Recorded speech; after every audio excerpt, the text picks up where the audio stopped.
ലോകരാജ്യങ്ങൾ ഐക്യരാഷ്ട്രസഭയിൽ എഴുന്നേറ്റ് നിന്ന ഇന്ത്യൻ സൈന്യത്തിന് കൈയടിക്കുകയാണ്. യുദ്ധഭൂമിയിൽ പ്രത്യേകിച്ച് ആഫ്രിക്കൻ മണ്ണിൽ സ്വന്തം ജീവൻ പണയം വെച്ചും സമാധാനം കാക്കുന്ന ഭാരതത്തിന്റെ പെൺകരുത്തിനാണ് ലോകത്തിന്റെ ഈ ബിഗ് സല്യൂട്ട്. വെറും വാക്കുകൾ കൊണ്ടുള്ള പിന്തുണയല്ല, മറിച്ച് യുദ്ധമുഖത്ത് സ്ത്രീകൾക്കും കുട്ടികൾക്കും കാവലായി മാറുന്ന ഇന്ത്യൻ സൈന്യത്തിന്റെ ധീരതയ്ക്ക് ഐക്യരാഷ്ട്രസഭയുടെ പരമോന്നത ആദരവാണ് ഇപ്പോൾ ലഭിച്ചിരിക്കുന്നത്. കഴിഞ്ഞ ജൂലൈ 9 ന്യൂയോർക്കിൽ നടന്ന UN സുരക്ഷാ സമിതി ചർച്ചയിലാണ് ഇന്ത്യ ലോകത്തിന് തന്നെ വീണ്ടും മാതൃകയായത്. യുദ്ധങ്ങളിൽ സ്ത്രീകളെയും കുട്ടികളെയും ലൈംഗികമായി ആക്രമിക്കുന്നതിനെ ശക്തമായി അപലപിച്ച ഇന്ത്യ ഇത്തരം അതിക്രമങ്ങളെ കേവലം കുറ്റകൃത്യങ്ങളായിട്ടല്ല കാണേണ്ടതെന്ന് ഓർമ്മിപ്പിച്ചു. സമൂഹങ്ങളെ കീഴടക്കുന്നതിനും വിയോജിപ്പുകളെ ഇല്ലാതാക്കുന്നതിനും നിരപരാധികളെ പീഡിപ്പിക്കുന്നതിനുമുള്ള രാഷ്ട്രീയ അടിച്ചമർത്തലിന്റെയും ഭീകരവാദത്തിന്റെയും ആയുധമായിട്ടാണ് ഇന്ത്യ ഇതിനെ വിശേഷിപ്പിച്ചത്.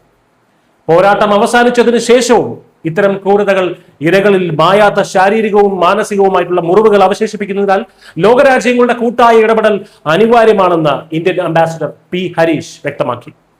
ഈ വിഷയത്തിൽ വെറുതെ സംസാരിക്കുന്നതിന് പകരം പ്രായോഗിക പരിഹാരം കാണിച്ചു കൊടുത്തതിനാണ് ഇന്ത്യൻ സൈന്യത്തിലെ മേജർ മൊയ്സ യാസിൻ, മേജർ സോണിയ ദേവേന്ദ്ര നെവാസ്കർ എന്നീ 2 ഉദ്യോഗസ്ഥരെ 2026 UN സെക്രട്ടറി ജനറലിന്റെ military gender advocate of the year recognition certificate നൽകി ഐക്യരാഷ്ട്രസഭ ആദരിക്കുന്നത്. ദക്ഷിണ സുഡാനിലെ UN മിഷനിൽ ഫോഴ്സ് ഓംബുഡ്സ്പേഴ്സണായും വെൽഫെയർ ഓഫീസറായും സേവനമനുഷ്ഠിക്കുന്ന യാസിൻ ഇരകൾക്ക് ഭയമില്ലാതെ സമീപിക്കാൻ കഴിയുന്ന രഹസ്യാത്മകമായിട്ടുള്ള ഒരു പരാതി പരിഹാര സംവിധാനം സൃഷ്ടിക്കുകയും 40-ലധികം പ്രത്യേക ബോധവൽക്കരണ സെഷനുകൾ നടത്തുകയും ചെയ്തു. അതിക്രമങ്ങൾ തടയുന്നതിനുള്ള ഇന്റലിജൻസ് ആസൂത്രണ പ്രവർത്തനങ്ങൾക്ക് നേതൃത്വം നൽകിയ നവാസ്കർ ആതിഥേയ രാജ്യത്തെ അധികാരികളുമായി നേരിട്ട് ഇടപെടലുകൾ നടത്തിയാണ് ശ്രദ്ധേയായത്. UN ദൗത്യങ്ങൾക്കിടയിൽ ജെൻഡർ ഡാറ്റ സിസ്റ്റങ്ങളും ഇരകളെ കേന്ദ്രീകരിച്ചുള്ള റിപ്പോർട്ടിംഗ് സംവിധാനങ്ങളും രൂപീകരിക്കുന്നതിൽ ഈ ഉദ്യോഗസ്ഥർ വഹിച്ച പങ്ക് അക്ഷരാർത്ഥത്തിൽ ലോകത്തെ വിസ്മയിപ്പിക്കുന്നതായിരുന്നു. ആഗോള സമാധാന സേനയിൽ ഇന്ത്യയുടെ നാരീശക്തി നടത്തുന്ന ഇത്തരം ഇടപെടലുകൾക്ക് വലിയൊരു ചരിത്രമുണ്ട്. 2007 ആഫ്രിക്കൻ രാജ്യമായ ലൈബീരിയയിലേക്ക് ലോകത്തിലെ തന്നെ ആദ്യത്തെ സമ്പൂർണ്ണ വനിതാ പോലീസ് യൂണിറ്റിനെ അയച്ചത് ഇന്ത്യയായിരുന്നു. അന്ന് ആഫ്രിക്കൻ രാജ്യത്ത് ഇത്തരം അതിക്രമങ്ങൾ തടയുന്നതിലും ജനങ്ങളിൽ സുരക്ഷിതത്വം എന്ന വികാരം തിരികെ കൊണ്ടുവരുന്നതിലും നിർണായക പങ്കുവഹിച്ചത് ഇന്ത്യയുടെ ഈ പെൺപടയാണ്.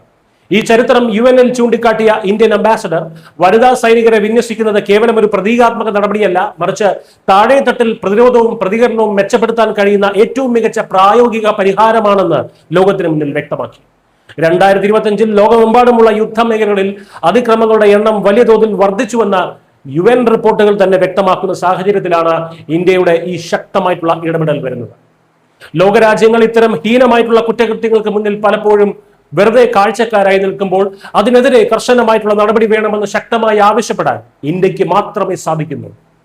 ശിക്ഷിക്കപ്പെടില്ലെന്ന അഹങ്കാരത്തോടെ യുദ്ധഭൂമിയിൽ അക്രമം അഴിച്ചുവിടുന്നവർക്കെതിരെ ശക്തമായിട്ടുള്ള ആഗോള കൂട്ടായ്മ വേണമെന്ന ഇന്ത്യയുടെ താക്കീത് മറ്റു രാജ്യങ്ങൾ വലിയ ഗൗരവത്തോടെയാണ് ഏറ്റെടുത്തിരിക്കുന്നത്.